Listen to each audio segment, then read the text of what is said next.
Welcome to State of Affairs. I'm Steve Adubato. We're in fact coming to you from the Agnes Farris NJDV studio in Brick City, Newark, New Jersey. We're pleased to welcome State Senator Linda Greenstein, who represents the 14th Legislative District, which is where? It is in central Jersey, near Princeton, near Trenton, that whole area around there. Senator, we thank you for coming all the way up to Newark. Let's jump right into this. We just had Mayor Raz Baraka check our website to see that interview. Much of that discussion was about the Newark water crisis. But it is not just Newark. It is other older communities with older pipes, with lead pipes, potential issues. We don't want to scare anyone. But there's a joint legislative task force on drinking water infrastructure created in 2016. What is it, and how is it related to this whole discussion of water? Well, that was a task force that really is over already. We presented a wonderful report to the legislature. It's on our legislative webpage. And it talks about all of the recommendations that came out of that two-year task force. Originally, we were only looking at infrastructure, the age of the pipes, the fact that people are not able to disclose where they are because people don't have that information, which is amazing. And there really was no plan to fix a lot of the pipes. So we were pushing for that. But in addition, we looked at the lead issue because this was right after Flint, Michigan, and we wanted to see what was going on here. And we weren't surprised to find out that lead is a major problem. Serious problem in New Jersey. Yes, it is. How seriously do you believe the state, and there are many state agencies, the DEP, Department of Health and others, how seriously are we taking this situation? I think we're taking it very seriously now, particularly because of the problems in Newark. I know the mayor and others are working very hard on that and pushing to make sure that something is done.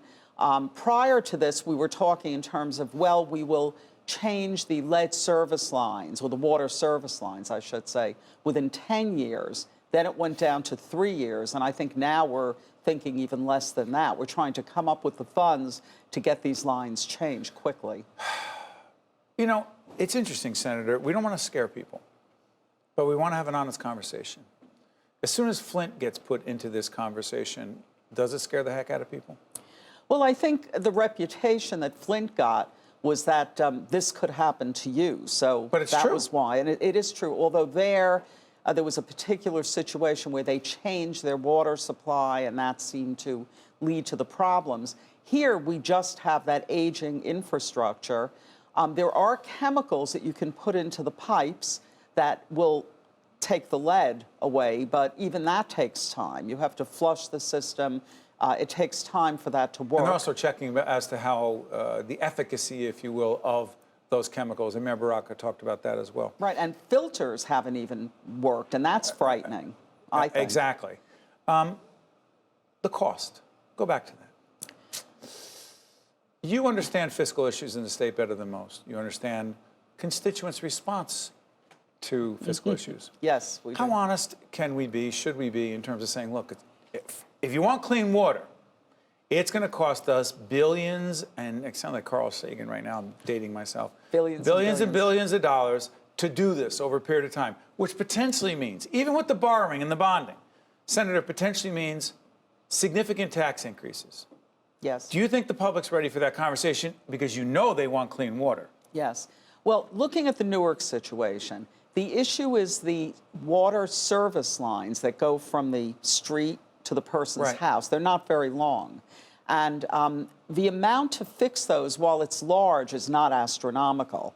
It is doable. I'm talking about a statewide crisis. Oh, okay. I'm talking statewide, not just Newark. Yeah, if you were doing everything, it is a very large number. And Newark, just using that as an example, it really is the responsibility of the homeowner, believe it or not, to fix those, but that's not how it's being done. Listen, we're here in Newark where we're taping at NJTV. How many homeowners do you think can come up with the thousands of dollars necessary to do that? It's $5,000 to $8,000 they're talking about. I don't think most people can. And that's the reason why first Essex County gave a grant. No, it wasn't a grant. It was $120 million.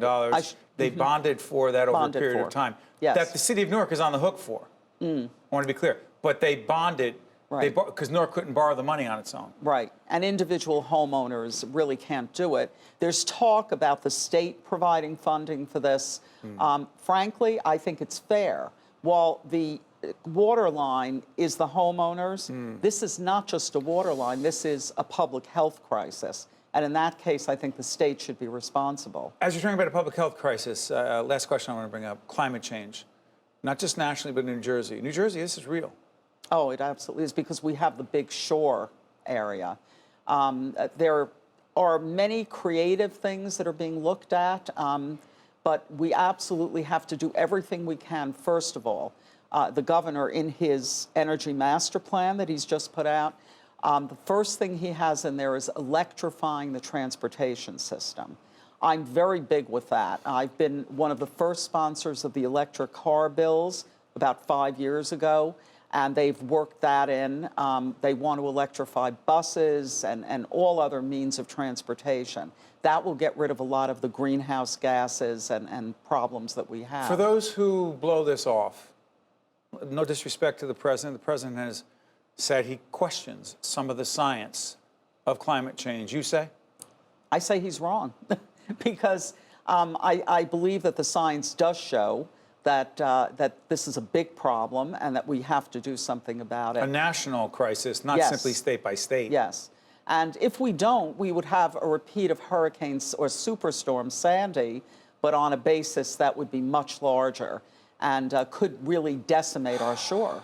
We don't want that to happen. It goes inland, too, so it's a major problem. Senator, how long have you been in the legislature? 20 years. Senator Linda Greenstein, who represents 14th District, which is Trenton, No, outside actually, of Trenton? it's Hamilton all the way up to Spotswood over to Plainsboro. 15th District is Trenton. That's right. Could you imagine those things in my head? That's pretty good. Well, never mind. Listen, Linda, thank you so much for joining us, Senator. Appreciate it. Great to be here. This Thank is you. State of Affairs. She came all the way up from Central Jersey to be with us. We appreciate it. We're right back on State of Affairs right after this. State of Affairs with Steve Adubato is a production of the Caucus Educational Corporation, celebrating over 30 years of broadcast excellence.